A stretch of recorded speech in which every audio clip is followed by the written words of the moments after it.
Meron gagawa talaga dito sa bahay. Kaya nga lang po ay pinalayas ko na po. Hindi ko na po sila pagagawin dito mga amigo.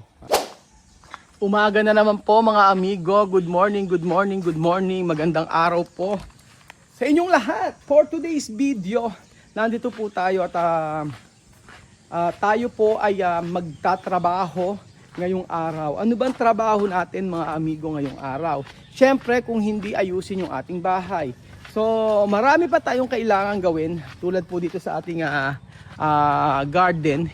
Dahil po sa totoo lang mga amigo, yung garden na ito ay pagagandahin natin at talagang mag-i-invest tayo ng mga materials para ilagay dito. Kung hindi ka mag-i-invest, hindi gaganda ang garden mo. Ganun lang po yun mga amigo.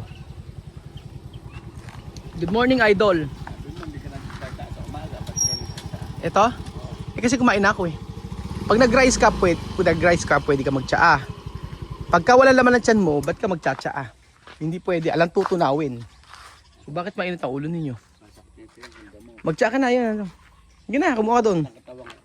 Pamasahe ko eh. Oo.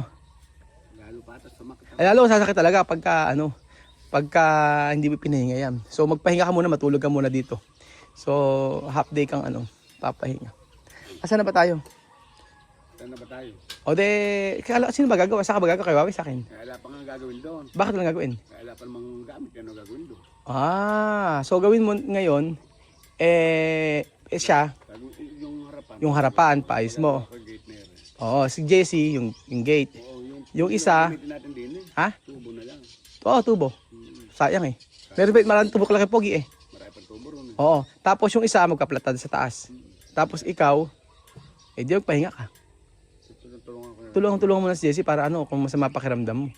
Tingnan mo, minamanas yung paa mo o talaga mataba lang. Nawala na nga yung manas niyan. Dati minamanas. Ba't ba nagko-construction ka lang naglo-lotion ka pa? Hindi nga ako naglolo. Hindi pa magagawa kay doon? Pangang gamit ko. Bibili pa daw siya. Sige, gano'n na lang. Basta dito lang, may gagawin naman dyan eh. Okay nga. Kaya nga, gano'n nga. So, Paso mo, dami natin bubuhat na rin. hindi, di ba magpapatamba ka mamaya? Magpapakukuha ka. Ang kailangan ko lupa. Isang lupa lang, okay na ako. Doon mo lang din ilagay. Itawag mo nga, babayaran ko mo siya ngayon. Ayaw at dalan. Kahapon nagpahakot tayong buhangin ng demo.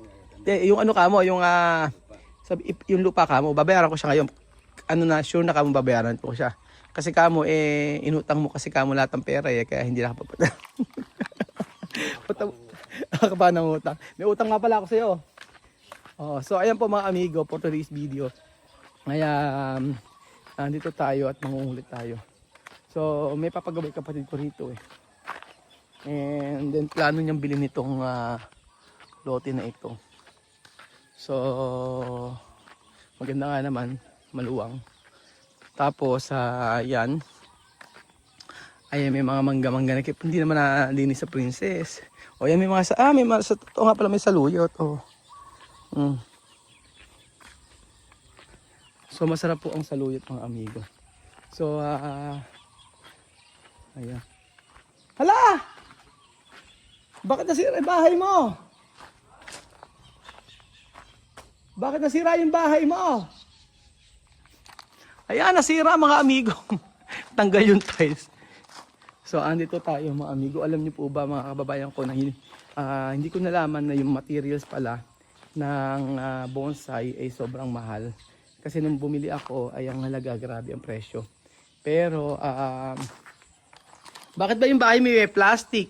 Ano ba to? Hindi naman siya libro. Ito. Yung materials na ito mga amigo sa bonsai is 15,000 pesos. Ganun po kamahal. Hindi ko alam na ganun yung pagkakabili ni Ate Lina at saka ni Ate Pe. So ano tayo sa may bahay ng kapatid ko. Magtatanong kasi ako ng mga bato kung saan nakabibili.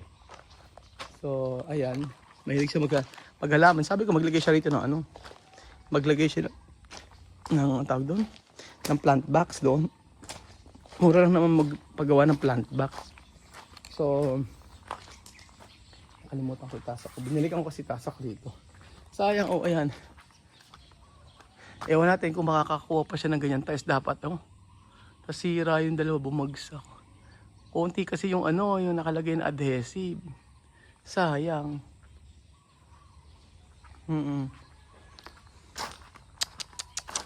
Ito, yung sinasabi ko sa inyo mga amigo, na kailangan maglagay ng ano. Kailangan maglagay po ng canopy sa bahay. Pero gagawa na namin siya ng paraan.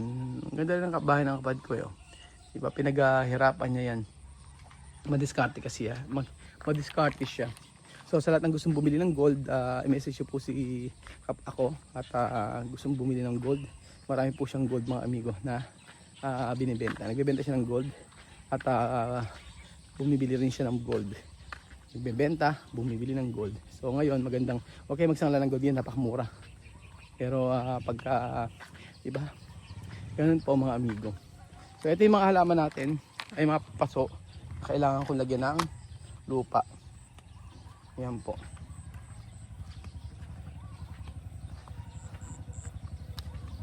Ayan. Yung mga paso na kailangan kong lagyan ng lupa. Meron gagawa talaga dito sa bahay.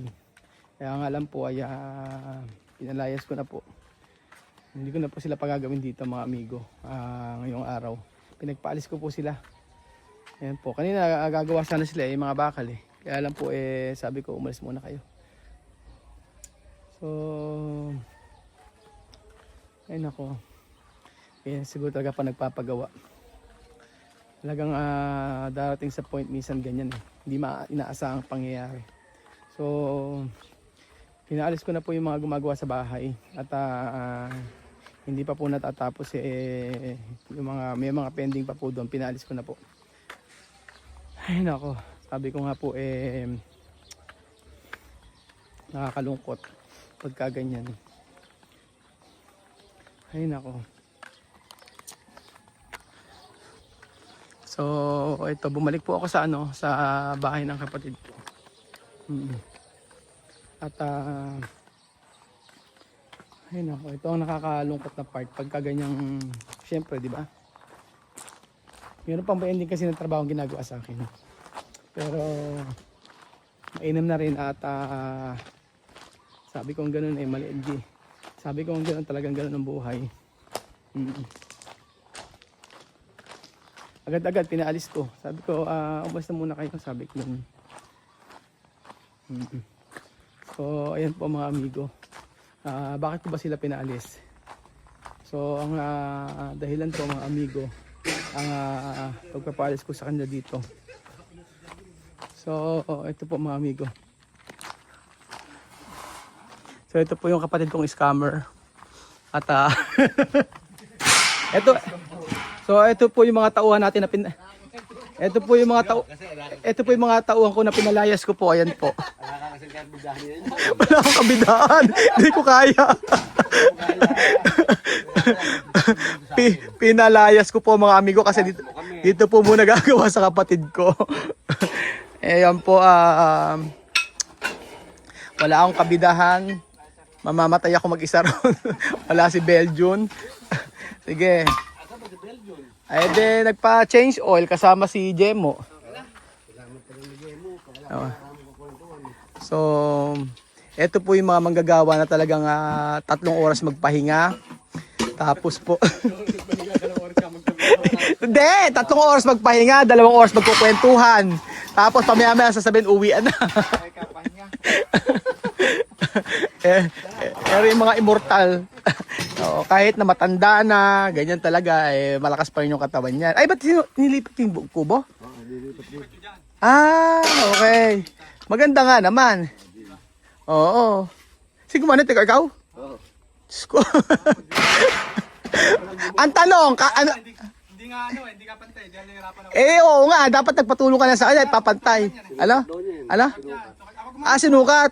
Ako gumawa nito Diyos. Ako ng metro ito. Metro. May level yan. So, sigurado ka. Okay, kayo buhatin nga natin ngayon. Hindi nyo kayo buhatin?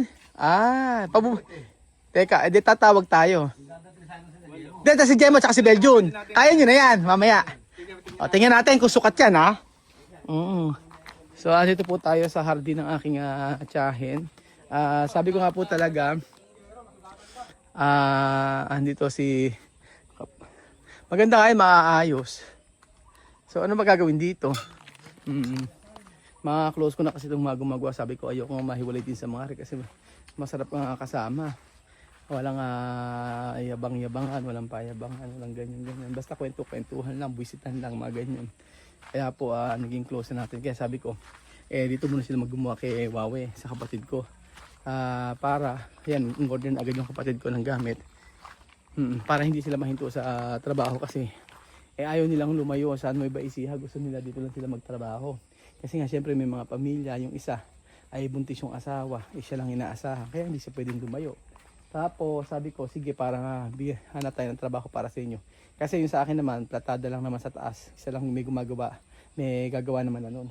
So yung may gate pa kasing gagawin sa akin. At saka yun, yung 2 gate na lang. Tapos ano pa ba, mahanap ako ng pwedeng, hindi naman kasi malaki yung pasahod Kaya okay lang na dito naman sila. Yun nga lang, siyempre, gusto ko mahanapan.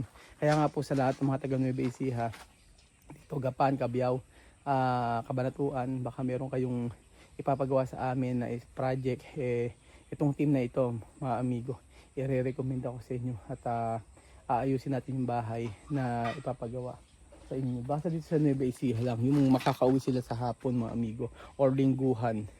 So hindi ko mabibitawan to, napakahusay po. Iba yung team na ito. Kung yung dati ay okay naman, pero ito okay din naman to. So ito mas naging close na rin kasi natin mga amigo. So ayan, ito may papagawa yung kapatid ko dito. Hindi ko alam kung ano yung papagawa niya, pero ang balita ko ay ililipat nga raw yung kubo. Malikot siya sa aparato. Gusto niya magpagawa ng paggawa. Pero tama naman. Kasi dapat pala simula pa lang inayos niya na dito nilalagay yung kubo para mahaba yung space niya rito. Actually, pwede nga siya maglagay ng swimming pool dito kung gusto niya. Sa part na to Oo. Ang ganda sana rito. Ang ganda.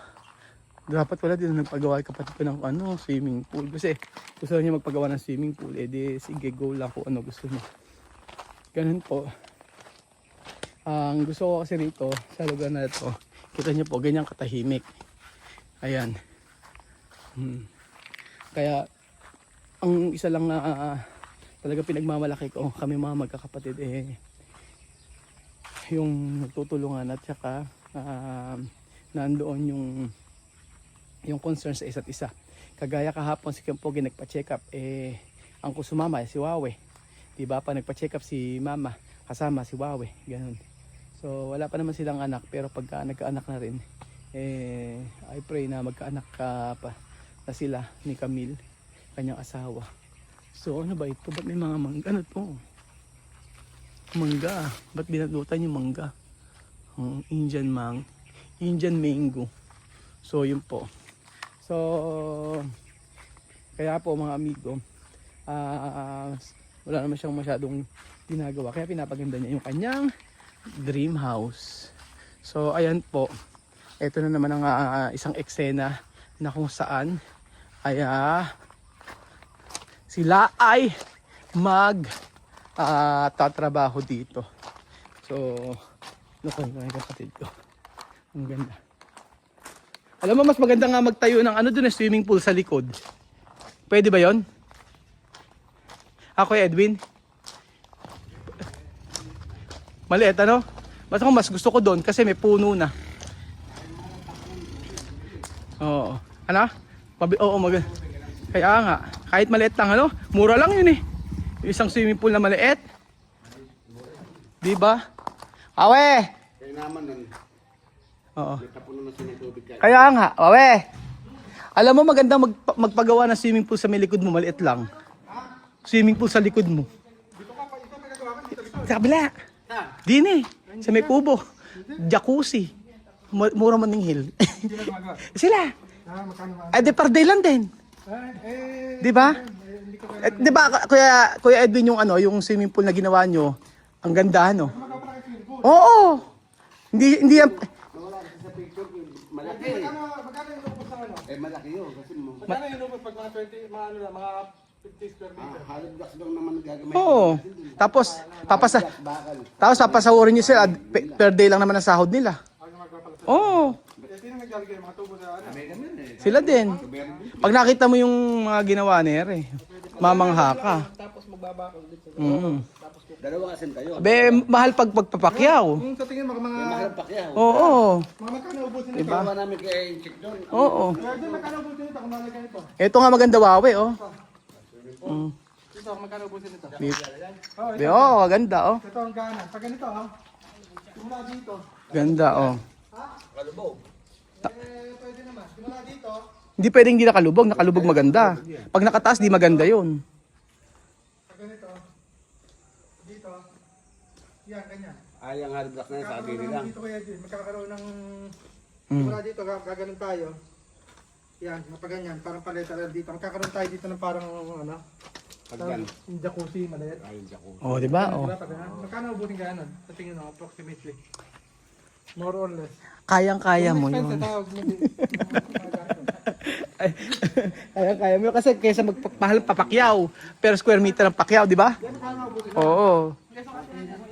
Ayan, sukatin mo yung hollow blocks kung ilan. May hollow blocks na yun. Kaya, mabibilang mo yan. Oh, so sabi ko sa inyo mami, kapag inusungan ko magpagawa, magpapagawa. May swimming pool naman sa bahay. Sabi ko, gusto niyo magpagawa ng swimming pool, di magpagawa siya. Kaya nga po. So ayan po mga amigo, kahit na hindi na sila gumagawa, at sa gawa na, hanapan natin sila ng project. So coming soon ang swimming pool ni Huawei na bigla-bigla siyang nagdesisyon. So thank you so much po mga amigo, at lagi niyo tatandaan sa huli, pamilya pa rin ang tutulong sa iyo, pamilya pa rin ang magmamahal sa iyo. So maaaring magkakatampuhan kayo, pero at the end of the day, mas piliin yung mahalin ang iyong pamilya, ang iyong kapatid, ang iyong magulang. Kung kayo ay merong samaan ng loob, pakumbaba ka. Dahil napakasarap sa pakiramdam na ikaw ay natutulog ng walang kaaway. So thank you so much po mga amigo, God bless po.